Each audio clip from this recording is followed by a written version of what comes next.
Thank you for tuning in to part 4 of the ED 50 Boyz documentary. Rarely during these untold stories do we get the opportunity to hear from a woman's perspective. In today's installment, we have a sit down with Lady. Lady is the sister-in-law of Edrick E.D. Boyd. In this series, she gets detailed as she speaks upon the war that took place during this era, the backbone that assisted Edrick E.D. Boyd in running his operation, the trials and tribulations that they faced during this time, her role and involvement, plus how E.D. built a relationship with her mother to hide his stash in plain sight but secretly from those that did not want him to take over that location. You are now tuned in to part 4 of the ED 50 Boyz documentary. My name is Lady. My sister's name is Deborah. We were part of the 50 Boys and Girls. It started off on Bassett Street. A lot of money involved, a lot of dope involved. Back in the day, we used to take bags, garbage bags of money to the bank. I was the only one with a job at the time, so we had to take the garbage bags of money to the bank. Me like a fool going in the bank with 3 bags of garbage. Bank teller counting it out because they knew me. After so long, she was like, look, you're going to start banding this up into $100. I said, no, I don't think I better come back no more. So we ain't go back to the bank with all the money. We started banding and keeping it at home. But all the work was left at our house.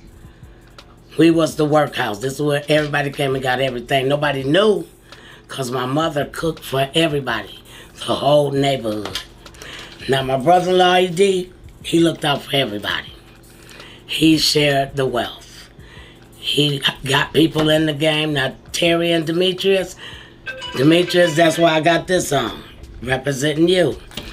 But Terry and Demetrius came along with my brother-in-law, Edrick E.D.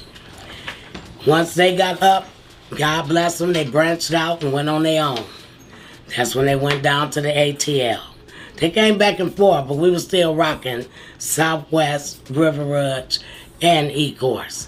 They was mad about it because my brother-in-law had it all sold up, but everybody else was already out here selling. But they was mad because we took everybody customers. We called them custos back then. So, you know, they had me delivering. I was the door lady. So when the people come to the door, I would sell them $20 rocks. Where the 50 Boys name come from, we went from selling $20 rocks to 50 everything. You couldn't buy nothing under $50. So I wouldn't sell the people that come to the door 20s and 30s because I seen them out the window putting half the money in the other pocket. So they fired me. They fired me off the door. So I'm like, y'all kicking me out the game? It was like, no, we're going to send you on the runs. Hey, I like that better because I was making 2 bands of run to the west side. They'll put the work in the washing powder box. My job was to show up. They pass me the money through the window. I pop the hood of the car. They get the washing powder, and I take off. Nothing said, as long as I had the bands. We did well back then. But if it wasn't for ED, this wouldn't have happened.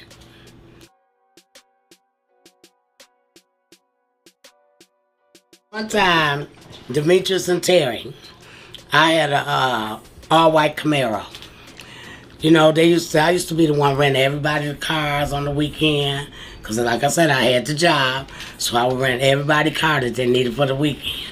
So Terry and Demetrius came late, so they had to use my car. Next thing we looked up, they had an accident in the car, went to River Ridge jail. I had to get them both out of jail. So I'm like, okay, we got to go get my car.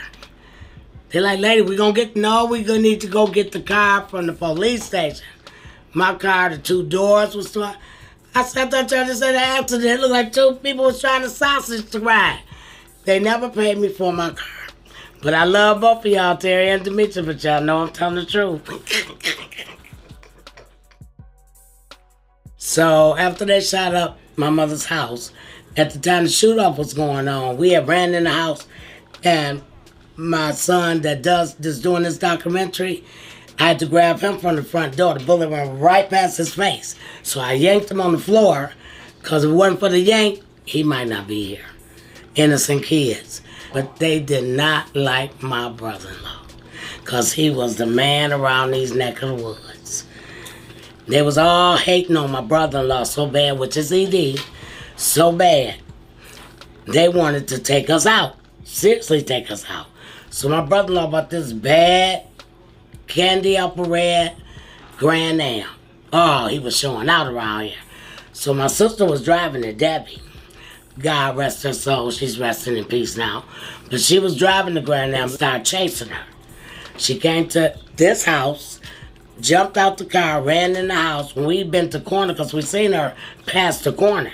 So we all came to this house, which is my mother's, and he started shooting, and the bullets came through over there.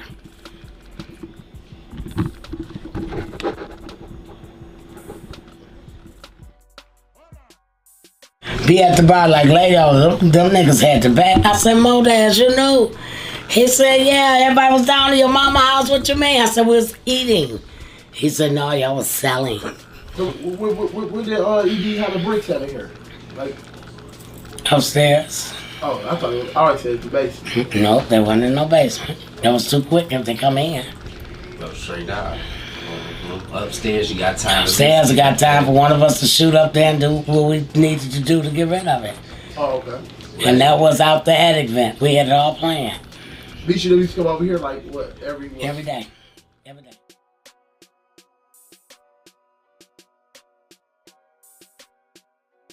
We ain't never got raided or no shit. Police ain't even peep no kind of game on us. None at all. Police was our friends. Oh, God. Did you know about the one got my Starchy and Hutch? Yeah. They ain't fuck with us. Edgar and all of them. Yeah, they ain't fuck with us. Starsky and Hutch, yeah, they finally got their ass and locked them up though. Cause they was running around here robbing the dope men. Yeah, corruption.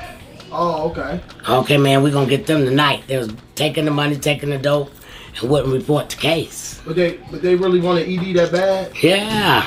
Oh, okay. But never knew who he was? Yeah. Did Ford know about Edrick? They knew his name, ED, but see, he fucked up when he bought that Grand Am. And he had a custom, candy apple red. With all the leather seats in it and stuff? So he started letting my sister drive it, staying out the scene. So they didn't know if it was my sister or him. You know, we kept getting stories where they'd be fucked up. Right. They stop us, we ain't had a bag in the car. We ain't never get stopped. I had birds in my shit. Driving to the west side like I had 50. Yeah, every day. And ED had, so ED had clientele on the west side too? Yeah, where you think Reggie and them came from?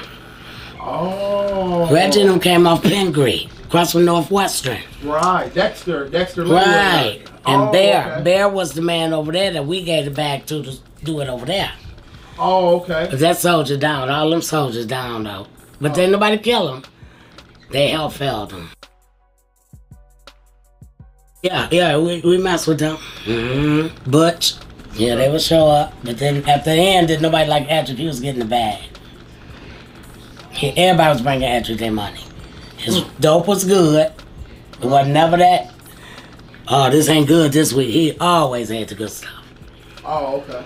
So did nobody, they just kept messing with, because you know, Smitty, what they used to call him back in the day? Yeah, the cop. Down the street. James Smith. James Smitty. What they used to call him? Smitty. No, they didn't. They called him, nope, he was a big dope man too. And his name was Plug. Call him Plug. We ain't call him no damn spark plug. His name was Plug. My nigga Magic. And he the only one respected us. Him and damn, his name was too much. His name Dennis Smith. We called him. It'll come to me. Plug worked together, but they respected us. There was a lot of family connection. There wasn't no beef with it. You know, Plug kept telling the man, leave him alone. If he getting it, they don't want your stuff. Why you mad? Right.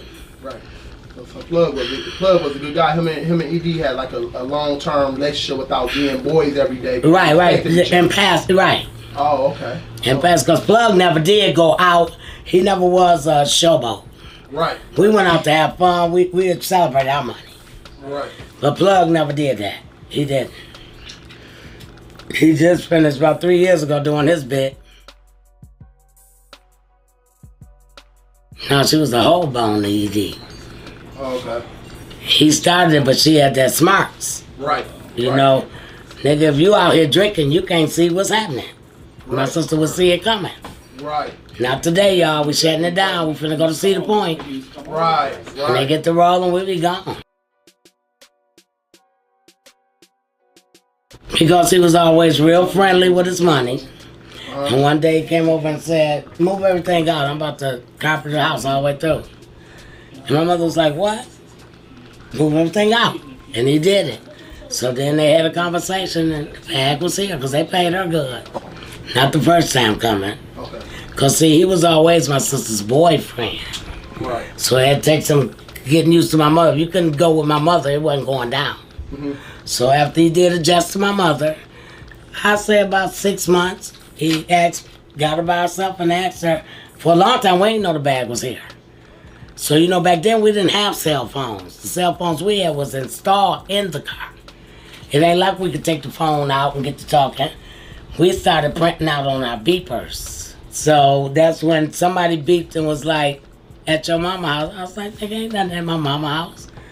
But finally, my mother had to call the cell phone, and it was in the house, but we didn't know it for a long time.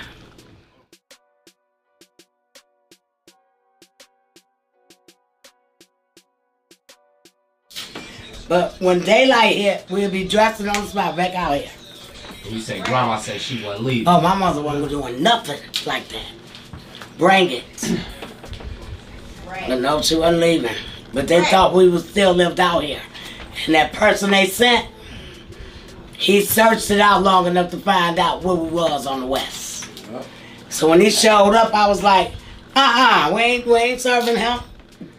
And he wanted some weight too. We ain't serving.